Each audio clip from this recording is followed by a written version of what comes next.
Let's jump straight into the editor's cut, which, as you know, gets into the details of the top stories. And, we've got a couple of really juicy stories to talk about at the start of the new week. The first one has to do with elections. And look, we're just a couple of months away from the general elections, and understandably, market is going to be focusing on all of that.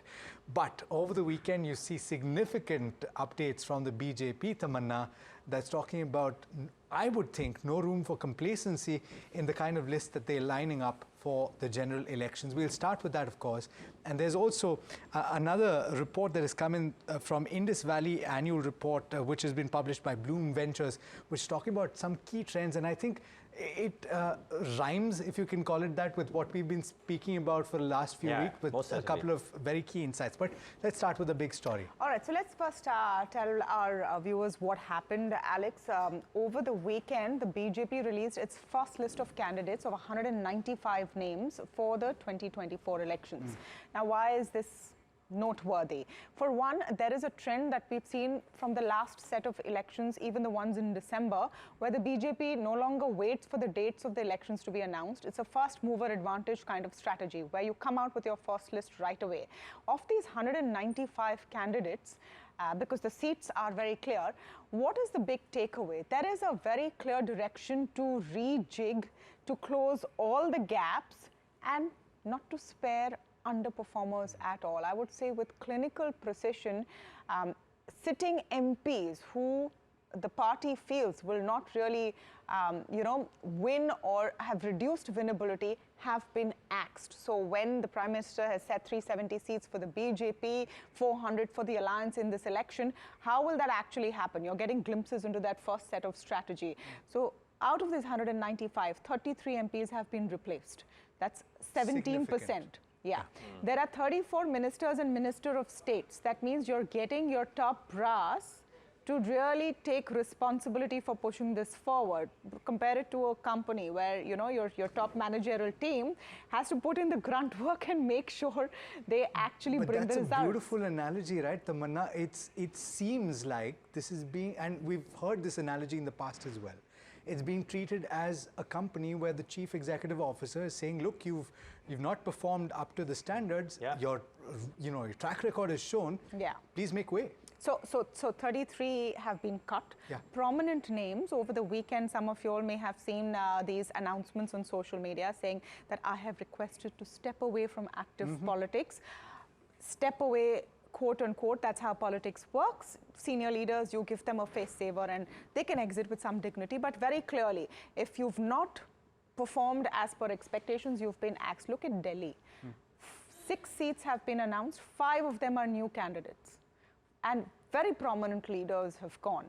The timing is also important because you have to look at it from the point of view of right now the India Alliance is stitching up its seat sharing agreements. They've just frozen on their Delhi plan. And then you have this list coming out. So you're not giving them first mover advantage. You're making sure they react to you. And you sort of set the stage.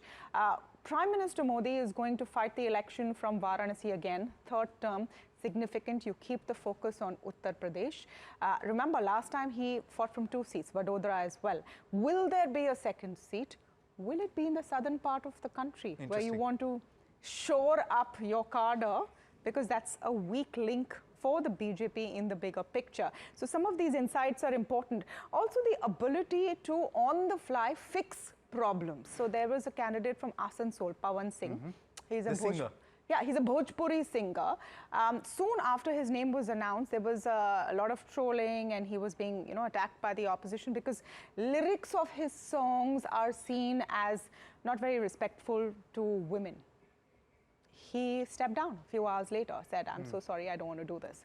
Obviously, may have been and presumably been nudged to. So if I were to tell you what is the key takeaway from this, it's only the first set. Remember, no candidates from Maharashtra or Karnataka, 2 very major states where the BJP has perhaps will need to formulate a strategy more carefully. They're not the strongest states for the BJP. They're crucial, but they have a strong opposition in both states. Sure. So they're going to take some time to formulate that strategy. But big takeaway, no space for those who are not going to win. And no complacency. No complacency, no mercy. The top brass, the ministers have to come in and, throw their weight around. They really have to make sure that they bring to the table what they need to. And moreover, even the caste equation, just the last thing that I'll wrap up, because in Indian politics it becomes important. So between OBCs, SCs and STs, that's 52% of this first list of 195 candidates. Fair representation to women as well. So all of these equations will be kept in mind. This is going to be a precision strike planning kind of strategy. And absolutely, and I'm sure that we'll get a lot more analysis and insight before we get to the elections as well in just 100%. A couple of months. And so you should watch this space is the basic point. But let's jump into the second conversation, because a few very key insights from that report, Niraj, and some of them have to do with the growing tax base buoyancy, which is not nearly as much as certain other countries, but then playing on the whole consumption angle, right, which is going up. Yeah, so, it's interesting, and I'll make this quick. So Bloom Ventures publishes this note every year for the last 3 years, and there are just insights here. I mean, the people can make their own investing decisions based on these, but I thought some of the numbers were interesting. Sure. So just putting this into perspective, the question key remains, are premiumization and gross capital formation creating sectors plays the right way to play for the next few? So that's the key thing. Now, it's of course published by Bloom Ventures, so standard disclaimer that we're borrowing the note from them. So they start with the tax to GDP piece, and they talk about whether a change in this tax to GDP will lead to capex. So the narrative is that hitherto corporates have found it difficult to invest in capex because they haven't had the NPAs scarred them. Then there's underutilization, etc., and they haven't done it, and therefore the government has to do it. Now, has the government done it in the recent past? Has they? Yes, they have. Now, can the government really step up? That will depend on tax buoyancy, and therefore they bring this whole tax to GDP piece, and they highlight how India, relative to some of the other countries, is way lower. India is at 17.7 tax to GDP in 2020-23, US at 24, UK at 33, China at 21. So India is way lower. Even 1% difference out here is a large number. So if there is tax buoyancy, therefore, can there be substantial capex by the government? I think the answer to that is an unequivocal yes, because we've seen some glimpses of that.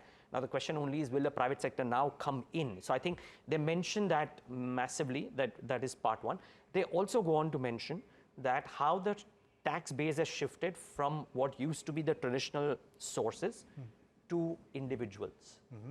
But only a handful of individuals are now paying the largest sources of tax. Mihir Vora on the budget day brought this out, that how you and me, and that's the taxpayers, are essentially the largest chunk of tax revenues for the country. Yes. So this has been an endemic problem in India. Yep. Too few of us pay tax, and the ones who are paying tax are constantly crying, what are we getting for it? And we're paying a bulk of the tax. Even those taxpayers, there is a small portion of those taxpayers that are paying a bulk of it. Yeah, I mean, you and Tamanna might feature in that list. I don't get paid as much, but be that as it may, 1/5 of those taxpayers pay 4/5 of the income tax. So that's a telling statistic. In China, it's 10%. In the USA, it's 43%, right? So that's quite telling. So will this change what happens? And will this change, therefore, the quick segue is to consumption. Sure. Will this change consumption pattern? Because at 60%, consumption has the highest share of India's GDP. Correct. Now, they make very important observations how it's changing. SUV market share, 50% from 7%, explains your M&M comment, by the way, in the morning on trade setup. Credit card holders in October 23 at 95 million versus 47 million.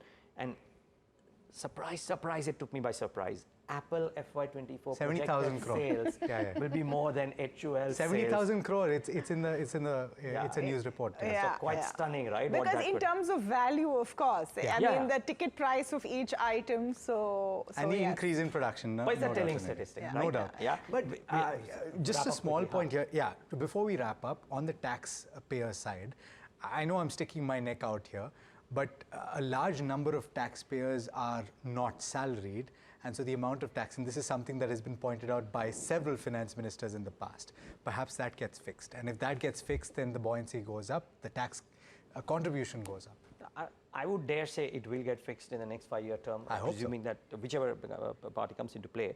But I think it will get fixed in some measure whatsoever. But just the last interesting piece is on capital markets and venture capital. Now, capital markets is known, so I won't get too much. Samina spoke about the trade setup. But the venture capital space is a bit interesting data. I thought it was a bit disappointing, really, because they say that the venture capital market, 1/4 of its size in 2021. So that is disappointing. Yes.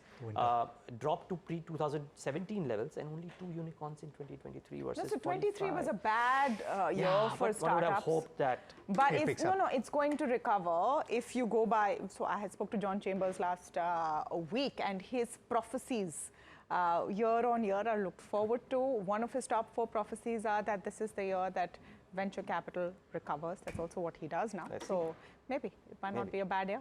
All right. Well, I guess that's not a conclusive end to this conversation, but I kind of think that it sets the context for several months to come and years to come, in fact. That brings us to the end of this particular edition of the Editor's Cut.